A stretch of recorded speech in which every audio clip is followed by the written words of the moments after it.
Christian Silt is back with pole position. Happy New Year, Christian, because we haven't seen you since last year, which I can't believe. We're now nearly in May, but it's good to have you back to talk about the business of F1 and Bernie Ecclestone. Because there's been lots of change, hasn't there, this season already?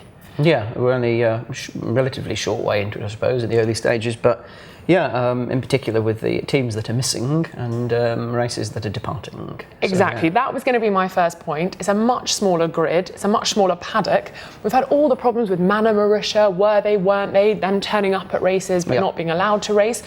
What effect has that had on the sport, do you think? And in terms of fans turning on their tellies this season, are they seeing what they're paying for? Yeah, I mean, I think the departure of Mana is probably not something that's going to, of Caterham is not, and you know, the change of Marussia into Mana is not something that probably the average fan will notice, because you know the majority of the fans for sure are looking out, there to see Red Bull, Ferrari, Mercedes, McLaren, Williams, but I suppose it has more of an impact in terms of perception of whether running a Formula One team, particularly at the lower end of the grid, is viable. And the reality of the matter is that really there's just no hope for being in Formula One if you're not a billionaire or a global multinational company. Do you think there's been too much focus on the likes of Mana Marussia and whether they will or whether they won't, and perhaps it's detracting from the fact that it's a sport, we want to see cars racing, and too much of the business, and that's not probably what fans want to be focused on. Not just too much of the business, but also the fact that if this was, which thankfully it isn't, if it was like, let's say, a team like McLaren that was looking on the verge of going bust, which they're not, but then there would be reason to give that concern. But the fact of the matter is that both, Caterham, Mana, and obviously before that you had HRT and then USF1. These are teams, don't forget, that entered under on the assumption that there'd be a budget cap, and the budget cap, I forget what it was, in the realm of $50 million. It never happened. So these were teams that were entering the sport on financial reasons that really the conditions never actually were met. You mentioned McLaren. Yes, they're not going bankrupt. That's fingers crossed. That's all well out and waking. But they are struggling to find sponsors. And so if a team like that, who is so all-powerful in Formula One, can't find sponsors, can't attract them, do we need to be worried? Or what's the reason behind teams like that not being able to attract sponsors? So probably, as we've been discussing, probably the issue really is whether the sponsorship rates are too high, whether the teams are being unrealistic in terms of the amount that they're charging for sponsorship. Why would they be unrealistic? The property hasn't changed, essentially. Formula One is still Formula One. But yes. Why are they inflating the price, do you think? Because the costs are going up. This is the thing, the costs have gone up 25% in the past 5 years to about 150 million sterling, I believe, 150 million pounds on average per team. That's the costs. Now, the prize money has outstripped that by a significant way. It's about 45% to about $800 million on total, and that's about 2013 figures. Now, as the prize money has gone up, the team's costs have increased. You can see that relationship with the 45% and the 25% increase over the past 5 years, or the 5 years to 2013. Now, prize money is only one portion, basically about half of the team's, roughly speaking, 35% of the team's income. You then have also the sponsorship. But the reason that the prize money has increased is because this is a percentage of the business which is being run very well by Bernie, and hence all of the figures are going up. I feel like he's watching us. Yes, indeed. The revenue is going up. The teams get a percentage of the profit. Profit is going up, so their prize money has increased 45% in the past 5 years. The sponsorship, however, what you're buying is exposure, and the exposure, people say Formula One's viewing figures have gone down here and there. They have gone down, but by and large, it's still the world's most watched annual sporting series. It's around 400 or 500 million within that marker window. So it doesn't. That's not really the issue. The issue is that the actual the property that, as you say, that you're selling, which is exposure on the side of the cars, that's not changed. It's not like Bernie's business where you have the key contracts in the sport. They have escalators that are going up by 10% every year. There's a reason for more money coming in there. It's the same logo space that the team's been selling 5 years ago to today, and yet basically the rates, it could be argued, should have actually been going not so much as down, but at least remaining stable, and they generally don't. They go up. Stickers have got more and more expensive.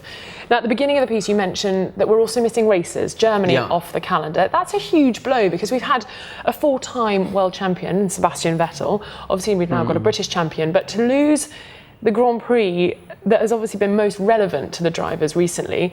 That's a huge shock to the sport, surely.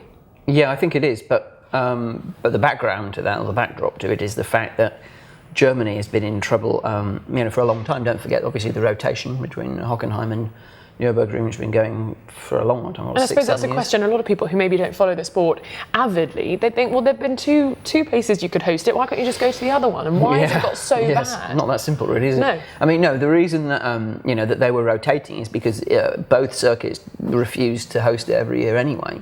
So, Formula One, as you know, has rotated other races at different circuits before as well. So it wasn't something new. But then on top of the rotation, Bernie did a deal with them, as far as I know, to take I believe it was a cut of the ticket sales in return for a lower hosting fee. I believe that was the deal. And that didn't make any difference. So, and also there weren't many bums on seats, were there? I mean, that was the big news in 2013. There's no one there watching. But there was an issue with the proximity to the Austrian Grand Prix, which is a brand new race. It's almost and brand new cannibalising. venue. So yeah, I mean, it's not as if there isn't a race in that region. So it could be argued that it's not that significant. I mean, okay, it is significant to the extent that there's no Grand Prix in Germany, but the bottom line is Formula One hasn't had a Grand Prix in France for however long, nearly a decade now, and it's not really made that much difference. Well, we mentioned the German champion. He's obviously now changed his colours. He's now racing for Ferrari. Sebastian Vettel getting a win already early on in the season. And so Ferrari is on the comeback. There's a resurgence. And how important is that for the business of the sport? It's the most sort of historic team on the grid. How much do you think that's going to impact Formula One going forward in a positive way? Yeah, I mean, probably a significant amount, because Ferrari is the most well-known team. And in terms of an actual publicity, angle, it's important to have, I think, anyway, a challenger to Mercedes, or a potential challenger, and B, on top of that, its most well-known team actually doing relatively well on track. So, I mean, it's definitely a bonus. How you can quantify that is a slightly different matter. I mean, it's going to depend on, it's probably going to depend really on whether they can actually mount a significant challenge to Mercedes, because if they can't, then okay, it's good that they're not performing as bad as last year, but they're still not going to. They're just best of the rest. Best of the rest, exactly. They're doing really well. Ferrari are on the comeback, as I said, or coming back and trying to get Mercedes. The problem is, though, then there's this sort of, I don't really know what the word is. They're taking away Monza, so now you're then left with a really strong Italian team, but no Italian Grand Prix potentially. Well, it's not gone yet. Exactly. It's not gone yet, but there's talk of that being replaced by Baku, Azerbaijan. That's an odd suggestion, surely. It is, yeah, but I don't think it's that simple. I mean, I don't think that Monza is going to. Baku is coming in at the expense of Monza. I mean, Baku is coming in anyway. Whether Monza were to stay or go, I presume I would not surprise me, it's connected to just the contractual negotiations. I think the point is that no race on the calendar really is safe for good. That's the key point, I think. You've got to be careful of this fellow. Well, yes, you need to get your checkbook out. And Malaysia, obviously, they managed to do that on the weekend of the Grand Prix. Yeah. Which is, Bernie went over there, don't forget, I think, to sign the contract. Absolutely. Well, that all came good. So hopefully Monza, we won't lose Monza. That would be a shame, because it is a great race and very historical as well. Yeah. Really. Yeah. So let's talk about Bernie a little bit more. He's been very vocal recently about the engines, claiming that he thinks V8s are best. He wants V8s back. He wants 1,000 brake horsepower. That is a cost in itself for the teams. So how can we justify that? That's my first question. I mean, I think any significant change, that would be, of the engine regulations, is not something that's going to happen overnight. So it's all very well and good to have that kind of a goal, but I don't see that as being necessarily, in terms of moving back to the 1,000 brake horsepower engines, I don't see that as something that is going to be easy to implement. I mean, I've got Bernie's quote was, people would return, the show would return, sponsors would return. That's a big thing to hear from the CEO of Formula One, surely, that he's basically admitting that the show has gone, the sponsors have gone, and the people have gone. That's not a great place to put your business, is it? I mean, his business is doing very well, but I mean, Formula One overall does not look as good as his business. So, I mean, I suppose if you look at it from the perspective as to when these engines, which is all you can do really, is you can't so much as have a crystal ball and look forward, but you can look backwards. And when they were running with V8 engines, 1,000 brake horsepower engines, there was no problem with sponsors, and there was certainly no problem with attendance and teams and races. So I mean, you can say, if you look with hindsight, sure. I mean, it's quite likely that, or it may help the show if they were to return to those engines, but that's only with hindsight. As they often say, prior performance is no guide to future performance, really.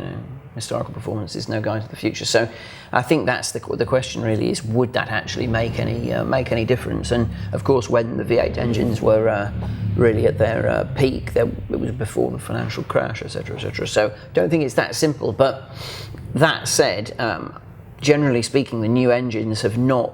I'm not sure that they've actually achieved, certainly not yet, what they were meant to in terms of communicating some kind of a green message or changing the sport radically for the better. I don't see any of that. No. Well, Christian, thank you very much for demystifying the business of F1, educating me, and hopefully you guys have learnt something at home as well. Keep watching Pole Position. We'll have more videos for you. And Christian, you have to come back midway through the season, talk us through all the different changes, because I'm sure what we've all been talking about now will have changed even more. So yes, probably. Thank you very much. No problem. Today we are learning how to drift.